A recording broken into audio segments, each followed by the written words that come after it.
Good evening. I'm Jason Glass, the Superintendent of Eagle County Schools. I'm thrilled to see all of you this evening.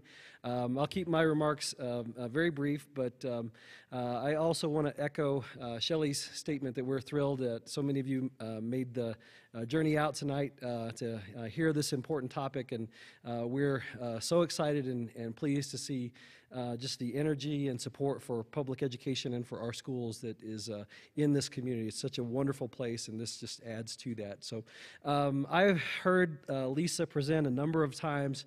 I always learn so much from her, and she really is a champion for our schools at the state level. So without any further ado, Lisa Weil. I really do appreciate being invited to be here.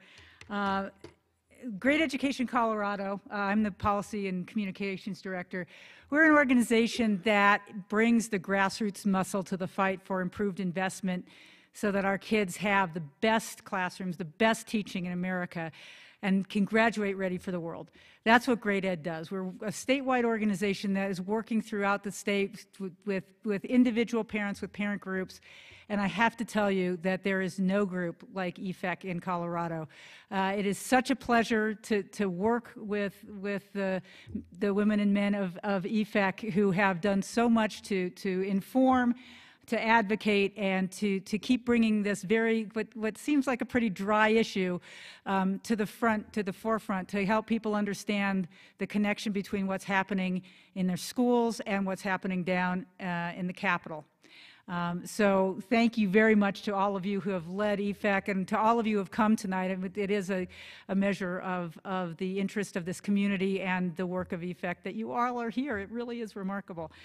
So I'm just going to start off with a pretty simple question.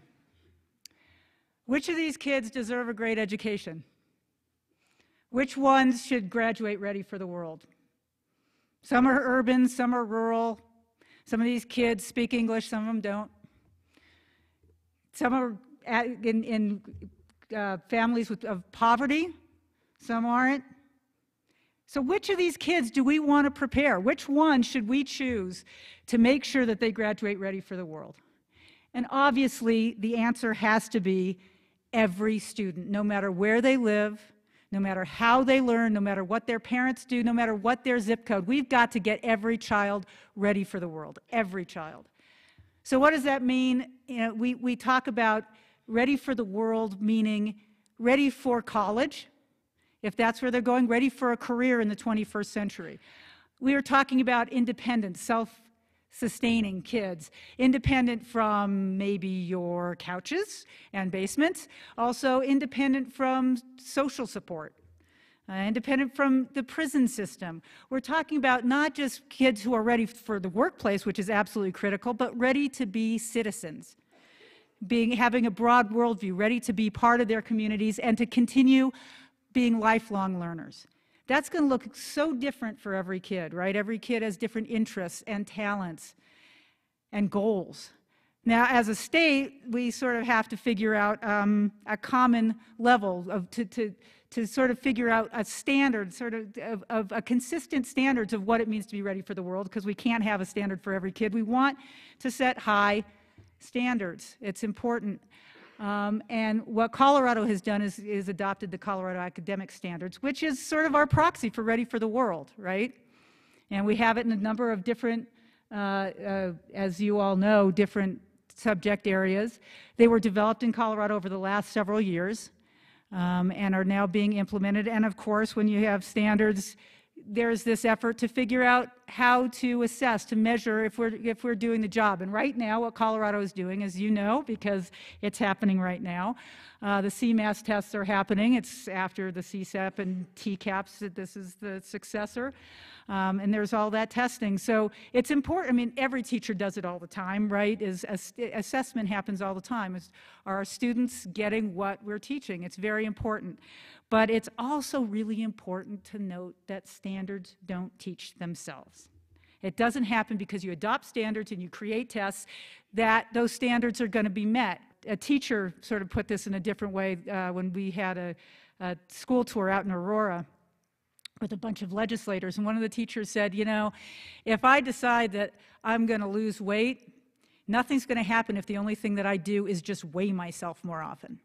So that's when we think about, you've got the standards, you've got the assessments, but what's happening in between? How are we going to make sure those standards get met? And we need well-supported, great teachers with a reasonable workload, with smaller class sizes, with the ability to give the individual attention to kids to differentiate.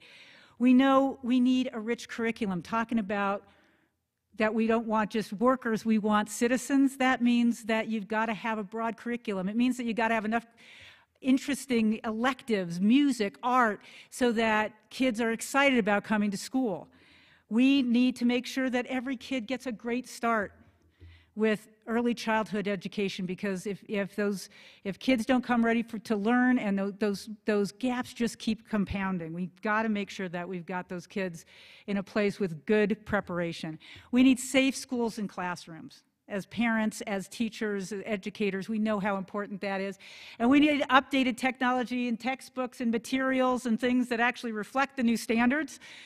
Because, and especially with technology, when we know that we're preparing kids for jobs that don't even exist yet, and the have and have-nots of technology, if we don't provide technology to all kids, no matter where they are, no matter how they learn, then they are going to be at such a disadvantage when they go into the workplace. So what we're trying to do, what we need to meet those standards, is to have the best teaching in classrooms in the country. That should be our goal. So, is Colorado stepping up to that Ready for the World challenge? Spoiler alert, no, I'm not going to say it yet. So some of the things that we can think about: are we stepping up for teachers? Colorado's one of not that many states that provides $0 directly for professional development of teachers from the state level. So we're not supporting them that way. You can take a look at that statistic, that over a good 20-year period, the teacher salaries have actually gone down in real terms. And I'm going to show you a slide that's coming up next. I will tell you what Colorado is, the bar in white.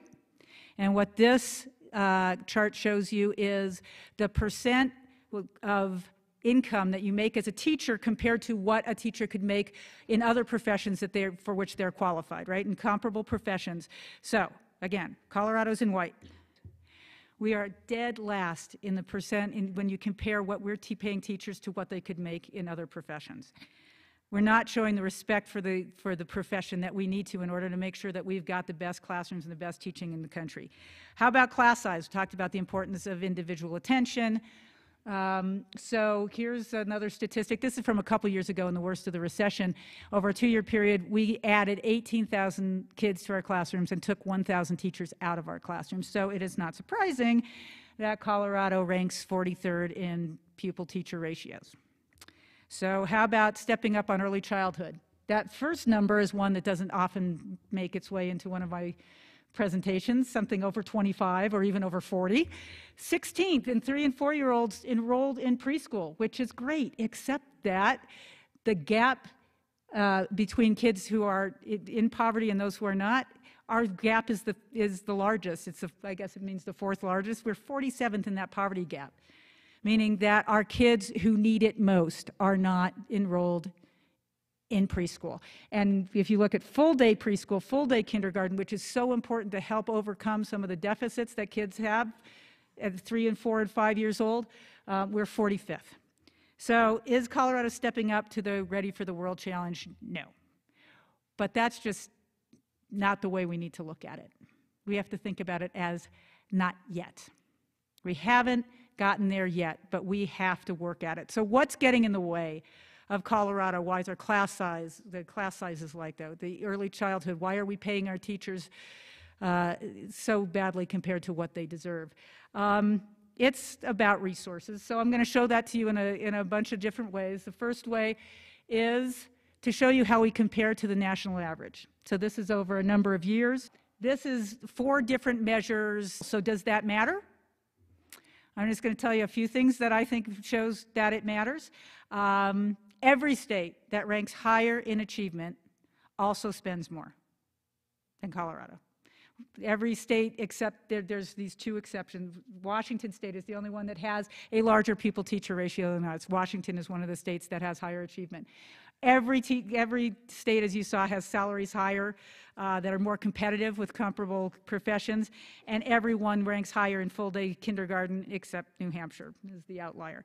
So does it matter? Yeah, it matters. So that's one way to show, another way to show it. Let's compare Colorado to itself 20 years ago, 1995. That is the inflation-adjusted amount that we were spending per pupil in 1995. Now, since then, what have we done? We've had growth in our at-risk populations, homeless population. We now recognize gifted and talented as kids.